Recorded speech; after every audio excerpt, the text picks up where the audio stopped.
675 is one of my favorite cars of all time, and here we are in a lap at Sonoma.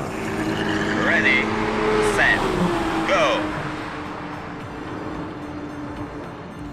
Big difference with the 675 is the car's a lot flatter. You don't get any rear steering in here, so it's just whatever you're doing with your hands. You have to be really handsy to get everything done. You really have to work the front end hard.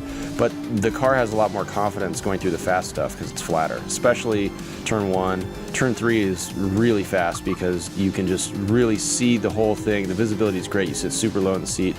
That being said, you are going to get a little bit of the same thing in every fast car, which is that the rear is going to cause you to kind of do this dance between planting with your right foot and gliding with your right foot. You know, the carousel here, I think, is probably where the hydraulic suspension and the hydraulic steering are the strongest combination out of any car here. It's the lowest ride height, and you can just launch the car through there, and you just get so much grip and load, and you know exactly what the car is doing.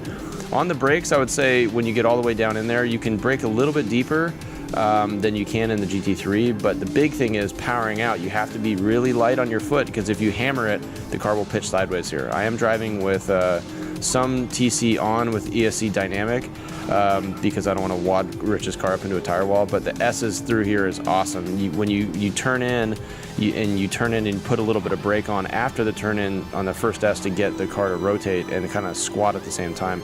Turn 10 is rad because you're just launching the car through here. You're probably 10 or 12 miles an hour faster in the McLaren than you are in the GT3.